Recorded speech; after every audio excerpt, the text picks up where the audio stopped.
Cover कर देते हैं। अरे एक आध अगर गिर भी गया तो क्या हो गया, हु केयर्स, 100 खरीद लेंगे। आप सीधे खड़े हो जाइए और फिर बात करिए। आपको क्या इतना शौक आ रहा है कि कितने गिरे कितने गिरे? माँ बाप की नजर हटी, बच्चा छीन लेता है। सीडीएस का बयान आया, पत्रकार ने पूछा, that international journalist is asked कि प्लेन्स गिरे हैं। सीडीएस ने रिप्लाई करा, कितने गिरे हैं वो महत्वपूर्ण नहीं है, क्यों गिरे थे हमारे लिए वो महत्वपूर्ण था। हमारे ये मिक्स सिर्फ खड़ा करके नंबर काउंट करने के लिए नहीं है कि ऐश्वर्या कपूर आएगा, ग्राफिक्स दिखाएगा, हमारे पास 400 है, पाकिस्तान के पास 200 है, ये इसलिए नहीं है। हम अपनी चीजों को इस्तेमाल करते हैं। और ये बात तो हिंदुस्तान में कांग्रेस पार्टी और विपक्ष को समझ आना चाहिए। हर मां बाप अपने बच्चे को भी सिखाता है कि बेटा किसी चीज को इस्तेमाल करोगे ना तो वो टूटती है। हमारे फौजियों को पता है, वो अपनी जान न्यौछावर कर देते हैं। अरे एक आध अगर गिर भी गया तो क्या हो गया, हु केयर्स, 100 खरीद लेंगे। हमें थोड़ी आईएमएफ से लोन लेना है। वो पाकिस्तान सोचे, जो अपने रडार सिस्टम को इसलिए यूज नहीं करते थे। जनरल जीडी बख्शी, उन्होंने ये कहा कि we did not use our radar system, ताकि हिंदुस्तानियों को पता लग जाएगा कि हमारा रडार सिस्टम कहां है। इससे बेतुकी बात कभी दुनिया में सुनी है आपने दर्शकों, कि कोई देश अपना डिफेंस का सिस्टम, अपने आप को बचाने का सिस्टम को इसलिए इस्तेमाल ना करे कि दुश्मन को पता लग जाएगा कि उसका सिस्टम कहां है और वो उड़ा देंगे। अरे ये बेवकूफों की जमात है सरहद पार पाकिस्तान में। लेकिन हमारे लोगों को क्या हो गया है, हमारे राजनेताओं को क्या हो गया है, हमारे ये सुखोय, हमारे ये रफाल, ये शोरूम में खड़े करने के लिए नहीं है।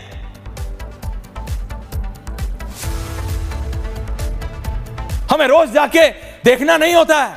ये पाकिस्तान नहीं है कि शहबाज शरीफ और नवाज शरीफ के फार्म हाउस पे 4 टैंक खड़े हैं। आसिम मुनीर के 100 एकड़ के फार्म में 3 F-16 खड़े हैं। ये भारत है, यहां नहीं होता है। ये खरीदे हैं किस लिए, दिखाने के लिए नहीं, दुश्मन को खत्म करने के लिए है ये हमारे पास। और आसिम मुनीर अगर ये बोले ना कि भारत के गिरे, 1 गिरे 2 गिरे, उसका काम है, वो क्या है उसके पास दिखाने के लिए।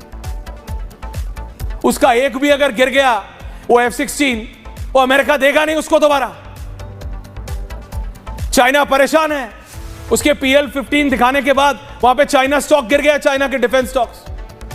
लेकिन मेरे को दिक्कत पाकिस्तानियों से है नहीं। वी नो पाकिस्तान का, हमें पता है it's a non enemy. Pakistan को 4 बार मारो चाहे 40 बार मारो, जनरल जीडी सा, जब तक इसको निस्तो नाबूद नहीं कर दोगे तब तक ये आतंकवाद करता रहेगा। I will come to the political part of it. Ajay ji आ रहा हूं। लेकिन जनरल साहब, सीडीएस ने कहा हां गिरे, बट मेरे लिए जरूरी नहीं है कितने गिरे, हमारे लिए जरूरी था कैसे गिरे। हमने रीएनालाइज किया, रीकैलकुलेट किया, रीजगा किया, रीविगा किया, and then we entered back and then we decimated what we wanted to do.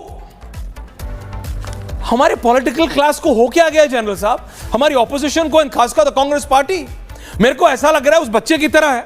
उनको मौका चाहिए था हमारे फौजियों पे सवाल खड़ा करने के लिए कि देखो देखो हमारे गिरे हैं, हमारे गिरे हैं, हमारे गिरे हैं।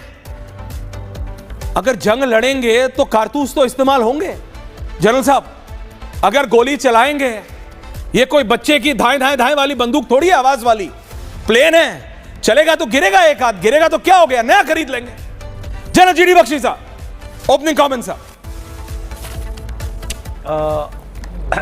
ऐश्वर्या, ये जो कमेंट्स जो आ रहे हैं कांग्रेस पार्टी के दिग्गज नेताओं के कि साहब बताओ कितने गिरे, बताओ हमारे कितने मरे।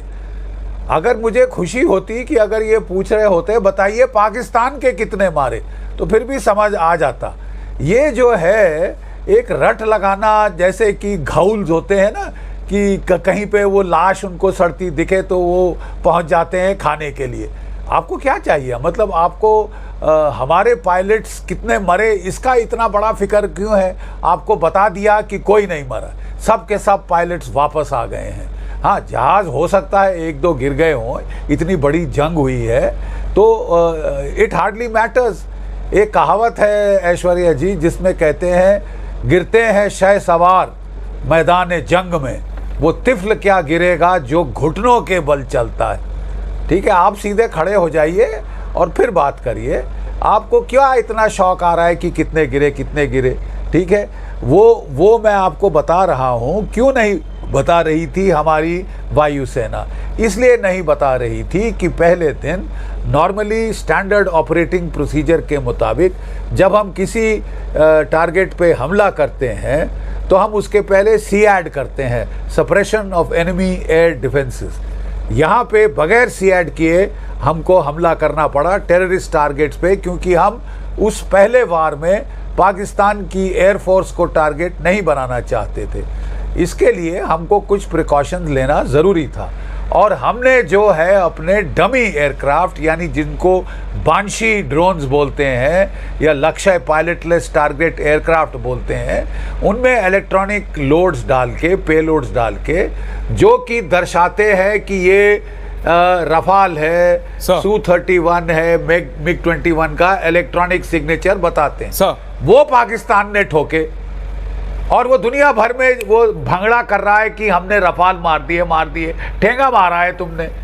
लेकिन हम ये जो अपनी जो तजवीज है, ये जो हमारा पैंतरा था, ये दुश्मन को नहीं बताना चाहते थे। लड़ाई के चलते हम नहीं बताना चाहते थे। तो क्यों आप इतनी चें कर रहे थे? मजबूरन उनको बताना पड़ा है कि साहब, तुमने जो समझा कि तुमने रफाल मारे, Su-30 मारे, MiG-29 मारे, वो बकवास। आपने केवल हमारे जो ड्रोन हैं, डमी एयरक्राफ्ट हैं, उनको डाउन किया है। तो साहब आप ये कह रहे हैं कि पाकिस्तान को पता ही नहीं चला। सॉरी सर, आपको रोक रहा हूं, लेकिन एक सवाल सिर्फ क्लैरिटी ताकि जनता बेहतर समझ सके। तो बेसिकली ये हुआ कि उन्होंने गिराए, अगर जनता की भाषा में बोलूं, उन्होंने चाइनीज फोन गिराया और असली में वो उनको लगा कि उन्होंने मतलब आईफोन गिराया। बेसिकली वो डमी प्लेन्स थे जिनका इलेक्ट्रॉनिक सिग्नल हमने सुखोई का दिया था या फिर रफाल का दिया था, वो उसी में खुश हो गए। बट मैं ये कह रहा हूं जनरल साहब, मैं कह रहा हूं 1 मिनट के लिए भगवान ना करे अगर असली भी गिर गया तो ये हमने कोई दिखाने के लिए रखे हैं क्या? ये हमारे रफाल और सुखोई इस्तेमाल करोगे, बच्चा भी साइकिल चलाता है तो टूटती है।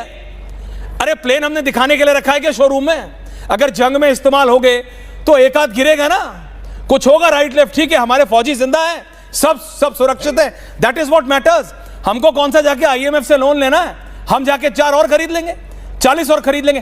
But I am more impressed और डिस्टर्ब्ड कि हमारे विपक्ष को क्या हो गया। ये कांग्रेस पार्टी ने ये इतने साल सत्ता पे राज किया है, अब मेरे को इनकी सोच समझ आ रही है कि इन्होंने कितनी बार इस डर से ही अटैक नहीं किया होगा, या इनके आतंकवादियों के इनको ठोका नहीं होगा कि हमारे कारतूस खर्च हो जाएंगे या हमारे प्लेन का पेट्रोल। ये मतलब what is this mindset general साहब?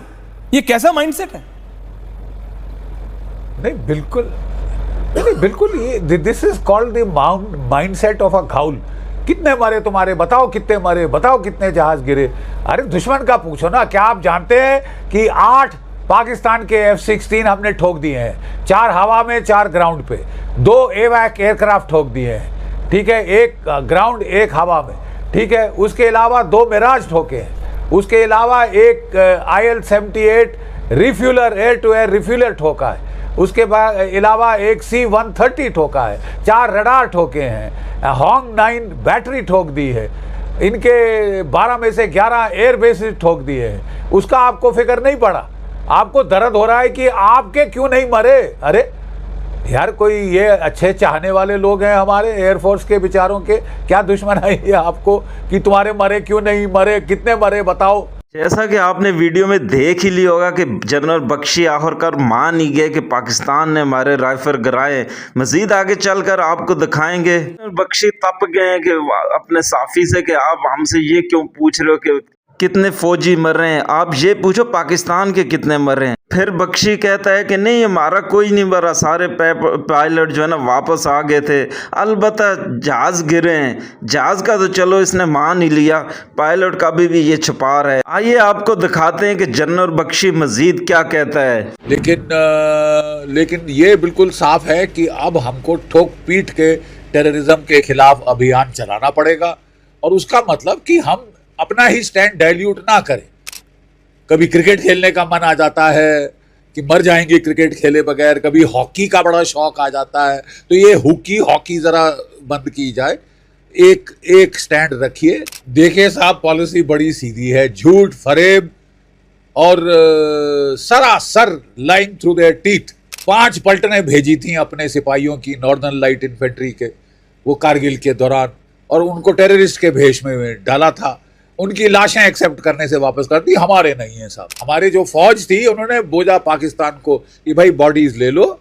और ये आदमी जो था, ये बहुत बहादुरी से ये कर्नल लड़ा, कई अटैक इसने लीड किए और मारा गया, ये शहीद हो गया, लेकिन लड़ा बड़ी बहादुरी से है। तो हम आपको बताना चाहते हैं, ये सब बॉडीज ही नहीं ली यार। इससे ज़्यादा नीच हरकत कोई हो सकती है यार? एक आदमी आपकी खिदमत में शहीद हो जाए, आपके मुल्क की खिदमत में, the least you can do is कि उसकी बॉडी को निकाल के बरियल दें, डिसेंट फैमिली को दें, ताकि वो भी मत्था टेक सके, उसको कब्र में दफना सकें, जो भी वहाँ पे उनको करनी है अर्चना वगैरह वो करें। नहीं साहब, गाड़ दिए, डोजर चला के उनकी कफन बना दी वहाँ पे, उनका जो कमांड पोस्ट था। ये तो एक नया पैंतरा ही लग रहा है। देखिए बात ऐसी है कि जब से तहव्वुर राणा हमारी कस्टडी में आया, हमको पूर्ण विश्वास था कि he will start singing like a canary, कि सब उगल देगा, जो भी राज साज है वो, ये सब ऐसा ही करते हैं पाकिस्तान के टेररिस्ट। जब पकड़े जाते हैं तो गाने लगते हैं, और अच्छी तरह से गाया है। और उसने, देखिए, पहले तो वो पाकिस्तान आर्मी का मेजर है, ठीक है, he is part of the deep state, और मेजर सर्व किया था उसने पाकिस्तान के आर्मी मेडिकल कोर में, ठीक है। और फिर उसके बाद जब वो छोड़ के आया तो उसने ये डेविड हेडली के साथ ये पूरा कांड रचा 26/11 का, और वो 26/11 के दौरान मुंबई में था, उसने एडमिट किया, उसने सारा बता दिया कहाँ कहाँ ट्रेनिंग हुई, डेविड कोलमैन हेडली ने किस तरह लश्कर तोयबा के साथ ट्रेनिंग ली वगैरह वगैरह, और पूरी सारी पोल खोल दी है। अब इनको डर लग रहा है कि ये पोल खुलने के बाद इन पे इंटरनेशनल दबाव पड़ेगा, और तैयारी में देखिए इन्होंने बड़ी चतुर स्टेटमेंट दी है कि अगर हमें एविडेंस दें तो। अरे साहब, एविडेंस दे दे के तो हम लोग थक गए थे। जब 26/11 के बाद किलो टन के हिसाब से इनको डोसियर भेजे गए थे, इनकी जो कोर्ट्स थी उन्होंने उसको एक्सेप्ट करने से मना कर दिया और बोला ये तो सारा फिक्शन है, कहानी है, तो ये तो बदतमीजी, एक तो चोरी, ऊपर से सीना चोरी। तो अब देखना है कि उनकी कोई सरकार में ऑफिशियल पोजीशन नहीं है, ठीक है। पहले फॉरेन मिनिस्टर हुआ करते थे, फॉर्मर, लेकिन क्या ये उनका व्यक्तिगत बयान है? क्या पाकिस्तान की सरकार इससे सहमत है? और हाफिज सईद के बेटे ने तो आग उगल दी है स्ट्रेट अवे कि कैसे कर सकते हो, गद्दारी कर रहे हो, ये कर रहे हो, वो कर रहे हो। और पाकिस्तान की फ़ौज के अफसरान जो डेजिग्नेटेड ग्लोबली टेररिस्ट थे, उनके फ्यूनरल पे वर्दी अर्दी डाल के सलूट मारने आए थे और पाकिस्तान के झंडों में उनकी कॉफिन ड्रेप किए थे और बड़े क्या कहते हैं, स्टेट फ्यूनरल दिए थे। तो अब देखने की बात है कि पाकिस्तान क्या पैतरे बदलता है। सर, ब्रिक्स सम्मेलन में पीएम मोदी ने काफ़ी अटैक किया है पाकिस्तान के ऊपर, और साफ तौर पे उन्होंने भी इसी चीज़ की वो की है। नहीं, बिल्कुल इसकी ज़रूरत थी, ये तो हद कर दी है। शंघाई कोऑपरेशन में जाके पाकिस्तान और चीन मिलके केवल बलूचिस्तान की बात करना चाहते थे, पहलगाम का मेंशन नहीं हुआ, तो गुस्से में आकर हमारे जो राज्य मंत्री, जो रक्षा मंत्री थे, उन्होंने भी, राजनाथ सिंह जी ने भी उसको साइन करने से मना कर दिया और किरकिरी हो गई इनकी अच्छी तरह से। ब्रिक्स समिट में ये आए ही नहीं। शी जिनपिंग, इनकी कहते हैं तबीयत नासाज है, बहुत बुरे हाल हैं। हू जिनताओ के साथ इनकी सक्सेशन स्ट्रगल चल रही है, और क्या होगा ये देखने की बात। लेकिन ये बिल्कुल साफ है कि अब हमको ठोक पीट के टेररिज्म के खिलाफ अभियान चलाना पड़ेगा, और उसका मतलब कि हम अपना ही स्टैंड डाइल्यूट ना करें। कभी क्रिकेट खेलने का मन आ जाता है कि मर जाएंगे क्रिकेट खेले बगैर, कभी हॉकी का बड़ा शौक आ जाता है, तो ये हॉकी ज़रा बंद की जाए। एक स्टैंड रखिए, कंसिस्टेंट स्टैंड रखिए। इधर यू आर अगेंस्ट टेररिज्म और यू आर नॉट। एक जगह आप कह रहे हैं पानी और खून इकट्ठा नहीं बह सकता, दूसरी तरफ आप कहते हैं नहीं जी आके हॉकी खेलिए ना, पीपल टू पीपल रिलेशन बढ़ाइए। तो I think we have to decide कि आपको चाहिए क्या, क्योंकि हमारा स्टैंड इनकंसिस्टेंट नहीं लगना चाहिए। बहुत अच्छा है मोदी जी ने किया, that is the way to go. और ब्रिक्स के अंदर अच्छी बड़ा फोरम है दुनिया का, और खासी कंडेमनेशन हुई। और बेस्ट चीज़ ये है कि चीन वहाँ गया ही नहीं, उसको पता था कि वो अलग थलग और अकेला पड़ जाएगा। सर, पाकिस्तान के आर्मी चीफ आसिम मुनीर ने 26 साल पहले कारगिल में जो उनके कर्नल शेर खान मारे गए थे, उस टाइम बॉडी नहीं ली थी, लेकिन आज उसे शहीद का दर्जा दे रहे हैं। तो ये क्या पॉलिसी है पाकिस्तान? देखिए साहब, पॉलिसी बड़ी सीधी है, झूठ, फरेब और सरासर लाइंग थ्रू देयर टीथ। ठीक है साहब, ये पॉलिसी है। 5 पलटनें भेजी थी अपने सिपाहियों की, नॉर्दर्न लाइट इन्फेंट्री के, वो कारगिल के दौरान, और उनको टेररिस्ट के भेष में डाल। आखिरकार जनरल बख्शी मान ही गए कि पाकिस्तान ने हमारे राइफल गिराए हैं। नहीं तो वो पहले बोलते थे क्या हुआ गिर गए, तो ये राइफल ये गिर जाते हैं लड़ाई में, एक आध तो गिर ही जाता है ना। दूसरी तरफ जनरल बख्शी साहब कहते हैं अपने साफी को कि आप ये क्यों पूछ रहे हो कि हमारे फौजी कितने मरे, आप ये पूछो कि पाकिस्तान के कितने मरे। बस जनरल बख्शी भी बड़ी बड़ी भड़कें छोड़ता है। आज के लिए इतना। अगर वीडियो पसंद आई हो तो वीडियो को लाइक कीजिएगा और दोस्तों के साथ शेयर ज़रूर कर लीजिएगा। जो भाई दोस्त चैनल पर नहीं हो, चैनल को सब्सक्राइब भी ज़रूर कर लीजिएगा।